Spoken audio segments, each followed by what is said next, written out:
একটা উদাহরণ দিলে বুঝতে পারবেন যে ঈমান, সাহাবীদের ঈমান কোন পর্যায়ে ছিল। ঈমানের জন্য এক উদাহরণ যথেষ্ট। সুনান আন-নাসাই কিতাবের মধ্যে হাদিস রয়েছে, সাওয়া ইবনুল হারিস নামক এক ব্যক্তির কাছ থেকে রাসূল সাল্লাল্লাহু আলাইহি ওয়াসাল্লাম একটা ঘোড়া কিনলেন। ঘোড়াটি খুব উন্নত মানের।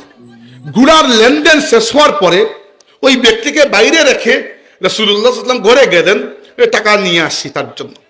তো ইসলামে ব্যবসা বাণিজ্যের নিয়ম হচ্ছে, প্রথমে দোকানদার একটা বলবে, পরে ক্রেতা আর একটা বলবে, যখন দাম ফিক্সড হয়ে যাবে তখন টাকা দেবে, মাল নেবে, এটাই তো। তো লেনদেন ফিক্সড হওয়ার পরে রাসূল সাল্লাল্লাহু আলাইহি ওয়াসাল্লাম ঘরে গেছেন, টাকা নিয়ে আসছে। আর কয়েকজন মানুষ পাশ দিয়ে যাচ্ছে আর ওই ঘোড়াটিকে দেখে খুব প্রশংসা করলো।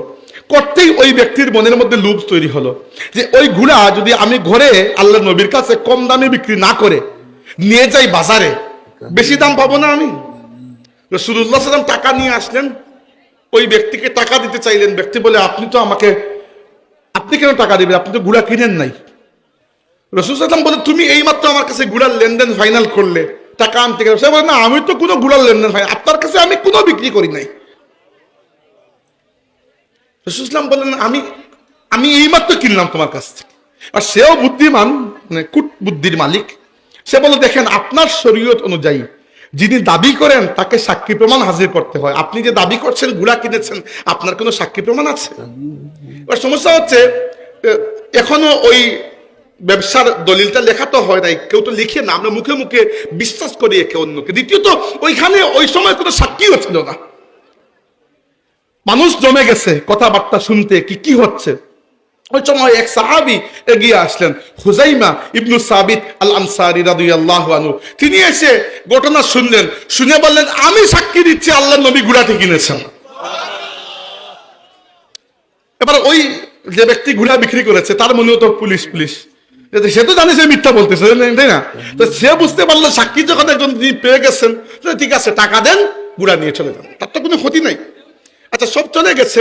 রাসূলুল্লাহ সাল্লাল্লাহু আলাইহি ওয়াসাল্লাম হুযাইমাকে ডাক দিয়েছে, হুযাইমা এদিকে আসলেন। তো রাসূল সাল্লাল্লাহু আলাইহি ওয়াসাল্লাম জিজ্ঞেস করলেন যে, কাইফা শাহিদতা ওয়া আন্নাকা লাম তাকুন হাদিরান।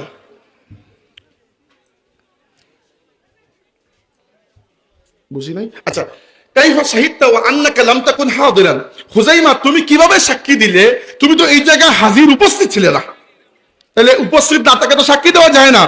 হুযাইমা ইবনে সাবিত রাদিয়াল্লাহু আনহু বলেন, ইয়া রাসূলুল্লাহ, এইটা আর এমন কি? আপনি যখন বলেছেন আল্লাহ এক, আমি না দেখে সাক্ষী দিয়েছি আল্লাহ এক।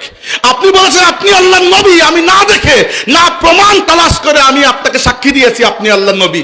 আপনি বলেছেন মৃত্যুর পরে কিয়ামত হবে, আমি না দেখে সাক্ষী দিয়েছি কিয়ামত হবে। অতএব আমার নবী যখন বলেছেন তিনি ঘোড়া কিনেছেন, আমি দেখি না দেখি আমি সাক্ষী দিচ্ছি আমার নবী ঘোড়া কিনেছেন। অতএব ইয়া রাসূলুল্লাহ, আপনার কথায় যদি এত বড় বড় বিশ্বাস করতে পারলাম, এটা ঘোড়ার কথা বিশ্বাস করবো না? দেখেন, তিনি কিন্তু ঈমানটাকে একবারে আমাদের সামনে পরিষ্কার করে দিয়েছেন যে ঈমান হচ্ছে আপনার কথায় বিশ্বাস করি, বাস, এটাই কথা। ঈমান হচ্ছে আপনার কথায় আমি বিশ্বাস করি। এই যে সম্পর্ক আল্লাহর রাসূলের সাথে, এইটা না হলে বহু বড় বড় পণ্ডিত ব্যক্তিও ঈমান হারা হয়ে যেতে পারে।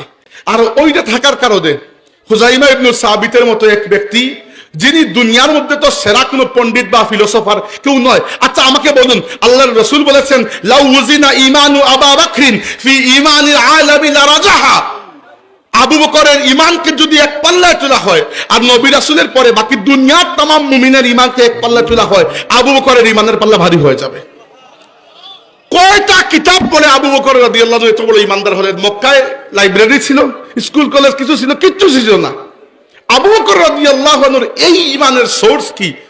তিনি বিশ্বাস করেছেন যে সামনে যিনি আছেন ইনি মিথ্যা বলেন না।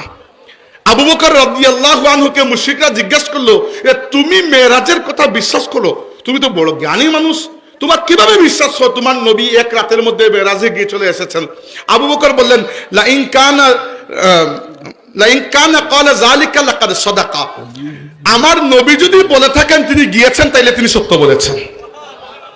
আর জিবরাইল এসে বললেন, ইয়া রাসূলুল্লাহ, আপনার সাহাবী আবু বকরকে সিদ্দিক উপাধিতে ভূষিত করে দিন। এই হচ্ছে সাহাবা কেরামের আল্লাহর নবীর প্রতি বিশ্বাসের নমুনা।